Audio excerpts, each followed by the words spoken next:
네, 김영환입니다. 이 사람은 누굴까요? 아주 잘 알려진 베스트셀러 작가인데요. 한번 맞춰 보십시오. 이 사람은 도박 중독자였습니다. 늘 도박하느라 돈이 궁해서 사실 원고 제안을 받고 돈을 벌기 위해서 책을 썼습니다. 그리고 인세를 받으면 늘 도박장으로 달려갔습니다. 누굴까요? 이 저자는요, 도박장에서 룰렛으로 모든 돈을 잃기도 했는데요. 그런 삶 가운데 쓴 책이 무엇이냐면 죄와 벌이었습니다. 도스토옙스키, 너무나 잘 알려진 저자죠. 전당포에 맡길 수 있는 모든 것을 다 맡겼고요. 그 돈으로 도박을 했습니다. 죄와 벌, 그 주인공, 그 주인공이 전당포 주인 자매를 살해하는 이야기, 이런 이야기는 사실 도박 중독자로 산 자신의 공고한 삶과 정황 속에서 비스바단에서 썼던 내용입니다.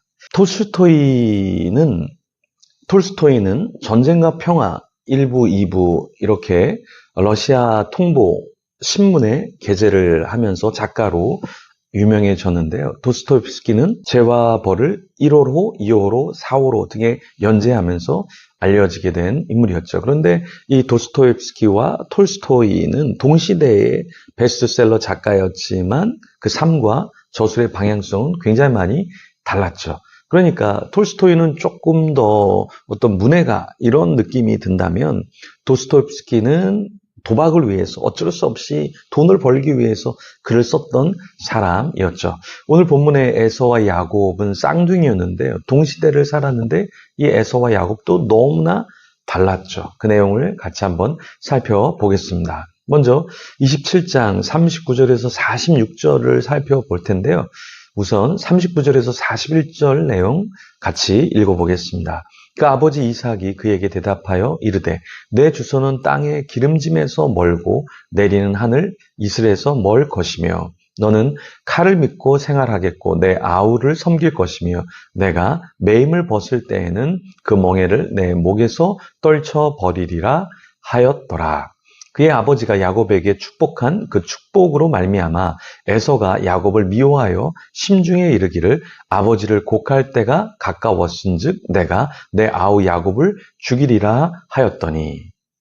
오늘 본문에 보면 아버지 이삭은 에서에게 어떻게 대답했죠?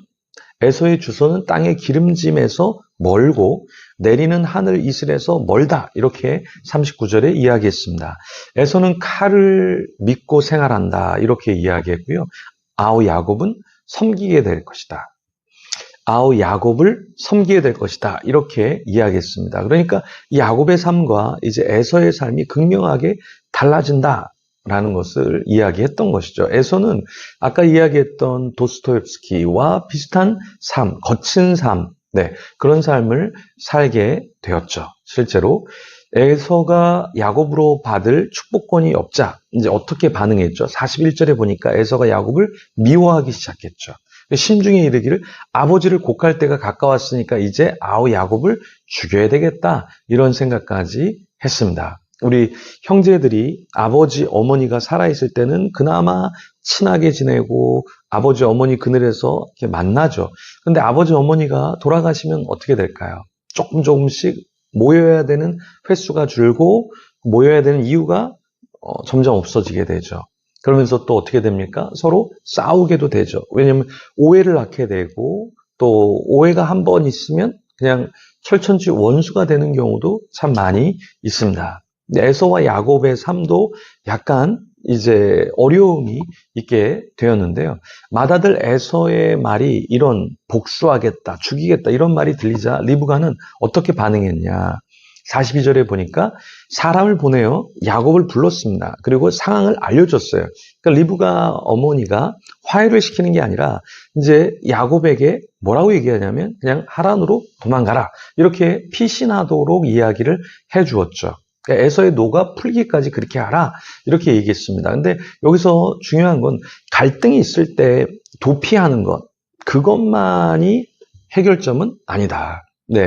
우리 요번에 4일 동안 사경회, 홀리나잇 사경회를 하면서 정영민 선교사님이 엘리야에 대해서 이야기하면서 엘리야가 잘못한 것 중에 한 가지가 뭐냐, 한 가지가 무엇이냐라고 했을 때 그게 스스로 광야로 도망간 것, 그게 잘못된 것이다. 이렇게 이야기를 했습니다. 그러니까 어떤 관계에 문제가 있을 때 회피하는 것만이 능사는 아니다. 그죠? 그냥 모른 척, 없었던 척, 그냥 물러놓는다고 해서 그게 해결되는 것은 아니죠. 에서와 야곱이 갈등이 있을 때 그 리브가는 그걸 그냥 도망가. 넌 도망가고 나중에 풀리면 그냥 돌아와서 없었던 것처럼 살아. 이거는 좋은 해결책이 아니다. 일단은 두 명을 불러다 놓고 에서, 야곱, 너네 서로 뭘 잘못했니? 왜 그러니? 하고 좀 혼도 내고, 네, 서로 한번 얘기해봐. 뭐 서로 치고받고 싸우던 간에 좀 풀 수 있는 뭔가 계기를 만들어 줬어야 되는데 리브가는 피신해 있어라. 그러면서 몰래 그 아들을 불러다가 이제 도망을 시키게 되는 것이죠. 자, 46절에 보면 이삭이 이제 야곱을 라반에게 보냅니다. 왜 이삭이 야곱을 라반에 보냈을까요? 리브가가 이삭에게 말했던 거죠. 내가 햇사람의 딸들로 말미암아 내 삶이 싫어졌거늘. 이 말은 무엇이냐면 46절의 이 내용은 실제로 에서가 아내를 취했는데 햇사람, 그러니까 이방 여인들을 취했죠. 그러면서 어떻게 됐습니까? 네, 뭔가 하나님을 섬기는 것과 삶에 있어서 마땅치 않는 그런 부분이 있었던 거죠. 근데 그 부분을 조금 더 리브가 확대 해석합니다. 그러면서 어떻게 하냐면 햇사람의 딸들로 내가 너무 싫어져서 힘들어서 야곱은 그렇게 하면 안 될 것 같아. 그래서 내가 야곱을 좀 바다나람으로 보내야 될 것 같아. 거기서 아내를 맞이하면 좋을 것 같아. 이렇게 이야기해서 이제 이삭이 보낼 수밖에 없었는데요. 여기서 또 우리가 살펴봐야 될 것은 무엇이냐면 뭔가 문제가 있을 때 그 문제를 확대 해석해서는 안 된다. 분명히 햇사람의 딸들로 괴로움이 있었을 거예요. 그런데 그게 다 모든 문제의 근원인 것처럼 생각해서는 안 된다. 그렇죠?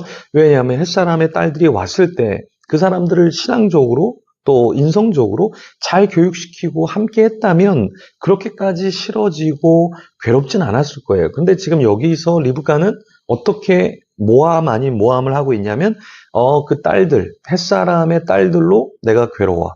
그러니까 이게 문제야. 그러니까 야곱은 그런 사람들을 만나면 안 돼.